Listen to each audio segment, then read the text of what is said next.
5 महत्वपूर्ण खबरें हैं आप सभी से जुड़ी हुई। चलिए देखते हैं पूरी खबरें। मध्य प्रदेश किसान कर्ज माफी घोटाला। बीजेपी ने कहा है कि मध्य प्रदेश में किसान कर्ज माफी में घोटाला हुआ है। इस पर कमलनाथ जी ने बीजेपी को जवाब दिया है। बीजेपी के आरोपों पर पूर्व सीएम कमलनाथ ने जवाब दिया है। आज कमलनाथ ने कहा कि बीजेपी किसान कर्ज माफी की जांच करवा ले, लेकिन बचे हुए किसानों का कर्ज माफ भी करे। बीजेपी ने कहा है कि कर्ज माफी इस सदी का बड़ा घोटाला है, लेकिन कमलनाथ जी ने इस पर जवाब देते हुए कहा कि कर्ज माफी पूरी तरह सत्य है, आप इसकी जांच करवा लें, लेकिन आपको कर्ज माफी करनी होगी। कमलनाथ की सरकार ने आखिरी के 6 महीने में जो फैसले लिए हैं उसकी शिवराज सरकार जांच करवा रही है। गृह मंत्री नरोत्तम मिश्रा जी ने कहा था कि किसान कर्ज माफी इस सदी का बड़ा घोटाला है। इस पर पूर्व सीएम कमलनाथ ने बीजेपी के आरोपों पर जवाब दिया है। उन्होंने कहा कि घोटालेबाजों को हर चीज में घोटाला ही नजर आता है, उनका बस चले तो वे सूरज चांद में भी घोटाला कर दे। कमलनाथ ने इस पर यह भी कहा कि सरकार किसान कर्ज माफी की जांच कराए, लेकिन बचे हुए किसानों का भी कर्जा माफ करे। उन्होंने कहा कि जो किसानों की कर्ज माफी रोकने के दोषी हैं वे लोग घोटाले का आरोप लगाकर कर्ज माफी से बचना चाहते हैं। जिन्होंने अन्नदाता किसानों को ऋण देने में घोटाला किया है वे लोग घोटाले की बात कर रहे हैं। हमने किसी प्रकार का घोटाला नहीं किया। कमलनाथ ने कहा कि प्रदेश में बचे हुए किसानों का कर्ज माफ नहीं हुआ तो इसके लिए बीजेपी दोषी होगी।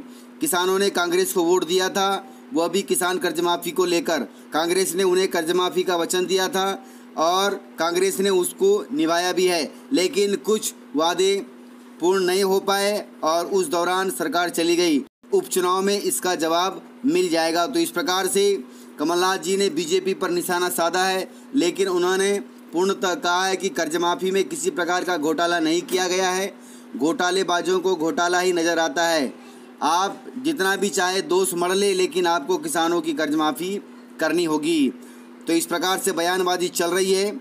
वहीं पर पूर्व सीएम कमलनाथ ने बिजली बिलों को लेकर शिवराज सरकार पर फिर हमला बोला है और कहा है कि लॉकडाउन को देखते हुए प्रदेश की जनता का 3 माह का बिजली बिल तत्काल माफ़ किया जाए, ताकि किसानों तथा आम जन को राहत मिल सके। अब देखना होगा कि आगे सरकार क्या करती है और यह बयानबाजी कब तक चलती है।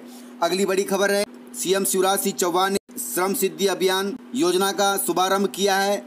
इसके अंतर्गत अभियान में अच्छा काम करने वाली प्रदेश की पंचायतों को पुरस्कृत किया जाएगा। प्रथम, द्वितीय और तृतीय पुरस्कार होंगे। प्रथम पुरस्कार 2 लाख रुपए का होगा, द्वितीय पुरस्कार 1 लाख का और तृतीय पुरस्कार 50,000 रुपये का होगा। तो इस प्रकार से सीएम शिवराज सिंह चौहान ने श्रम सिद्धि अभियान योजना लॉन्च की है और इसमें पंचायतों को पुरस्कृत किया जाएगा। आप भी अपनी पंचायत में अच्छा काम करें, आप भी प्रदेश में पुरस्कृत हो सकते हैं और देश में अपनी पंचायत का नाम आगे कर सकते हैं। अगली बड़ी खबर है, प्रधानमंत्री किसान सम्मान निधि योजना का लाभ गांव लौटे मजदूरों को भी मिल सकता है। पीएम किसान स्कीम में परिवार का मतलब है पति, पत्नी और 18 साल से कम उम्र के बच्चे, आप सभी जानते हैं। उसके अलावा अगर किसी का नाम खेती के कागजात में है तो उसके आधार पर वो अलग से सालाना 6,000 रुपये का लाभ ले सकता है।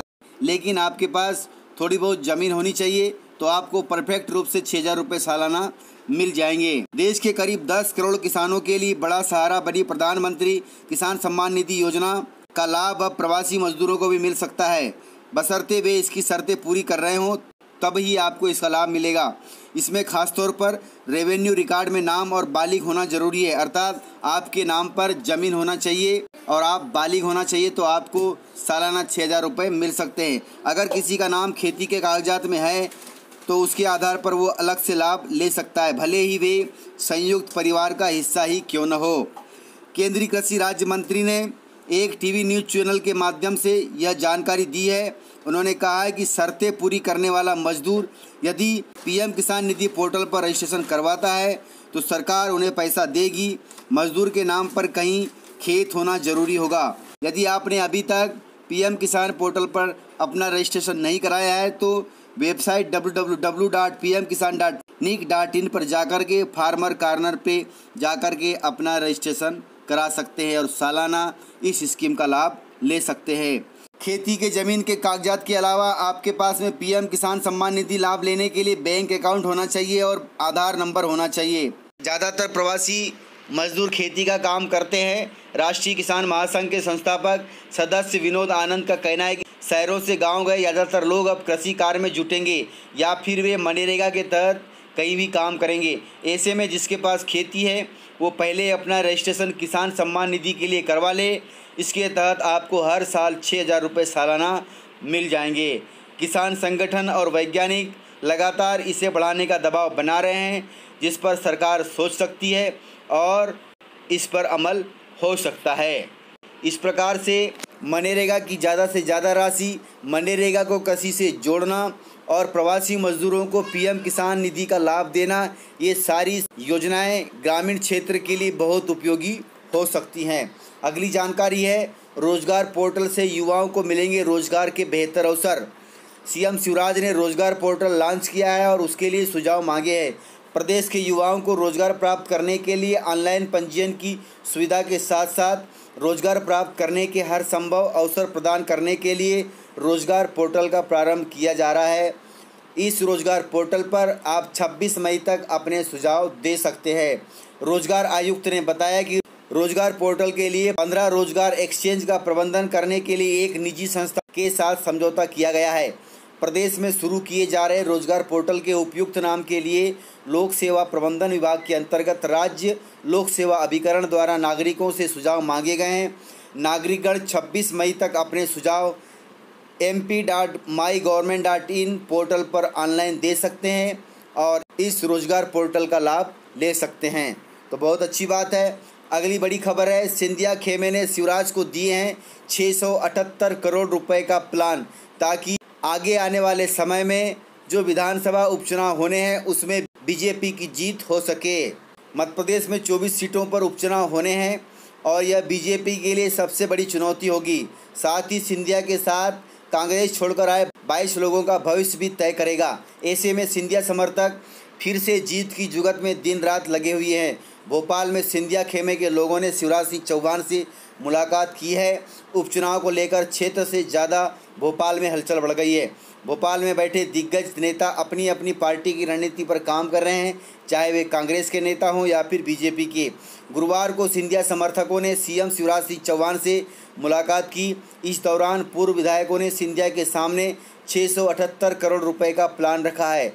सिंधिया खेमे के लोगों ने सीएम के सामने यह प्लान अपनी जीत सुनिश्चित करने के लिए रखा है।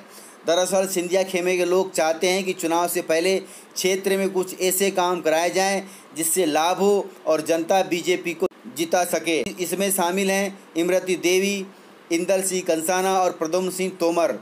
ये सभी पूर्व विधायक सीएम शिवराज सिंह चौहान से मिल चुके हैं। गुरुवार को जजपाल सिंह जज्जी, महेंद्र सिंह सिसोदिया, ब्रजेंद्र सिंह यादव, सुरेश धाकड़, प्रभुराम चौधरी, रक्षा सिरोनिया, रघुराज कंसाना और गिरिराज दंतोड़िया ने सीएम से मुलाकात की और 678 करोड़ रुपए के प्लान के लिए सीएम शिवराज को राजी किया है, ताकि इन सभी विधानसभा क्षेत्रों में काम हो सके और जनता आगे आने वाले विधानसभा उपचुनाव में बीजेपी को जिता सके। तो इस प्रकार से 678 करोड़ रुपए का खर्चा यदि इन विधानसभा क्षेत्रों में किया जाएगा तो लाजमी बात है कि बीजेपी जीत सकती है। तो इस प्रकार से जानकारी थी। कयास लगाए जा रहे हैं कि जल्द ही इन क्षेत्रों के लिए सीएम शिवराज सिंह चौहान कुछ योजनाओं की घोषणा भी कर सकते हैं। सीएम इससे पहले ग्वालियर चंबल संभाग के चंबल प्रोग्रेस वे की घोषणा कर चुके हैं और उन्होंने जबलपुर संभाग के लिए भी सड़कों के निर्माण की बात कही है। इस समय उपचुनाव भी जोरों पर है, ताकि इससे उपचुनाव में भी लाभ मिल सकता है। क्षेत्र में उपचुनाव की स्थिति को लेकर भी सीएम शिवराज के साथ इन विधायकों ने चर्चा की है। जानकारी के अनुसार कई सीटों पर विरोध के स्वर भी उठ रहे हैं, उससे भी इन विधायकों ने सीएम को अवगत कराया है, क्योंकि पार्टी आलाकमान में लगातार नाराज लोगों को भोपाल तलब कर उनसे मुलाकात कर रही है। जयभान सिंह पवैया ने भी गुरुवार को कई नेताओं से मुलाकात की। तो इस प्रकार से प्रदेश में राजनीति हलचल तेज हो गई है। दोनों पार्टियां अपने अपने स्तर पर काम करवा रही है और दोनों ही पार्टियां 24 विधानसभा सीटों पर जीत हासिल करना चाहती है। तो इस प्रकार से जानकारी थी। आगे आने वाले समय में देखना होगा कि यह कौन सी पार्टी जीत हासिल करती है और प्रदेश में किसकी सरकार बन सकती है। इस प्रकार से जानकारी थी। यदि आपको खबरें पसंद आई हो तो वीडियो को लाइक जरूर करिएगा और अभी तक आपने चैनल को सब्सक्राइब नहीं किया है तो इसी प्रकार की जानकारियों के लिए चैनल को सब्सक्राइब कर लें तथा नेक्स्ट वीडियो के लिए बेल आइकन पर क्लिक कर दें, ताकि अगला वीडियो आपको शीघ्रता से मिले। मिलते हैं सर अगले इसी प्रकार आपके काम की खबर के साथ। तब तक के लिए जय हिंद, जय भारत।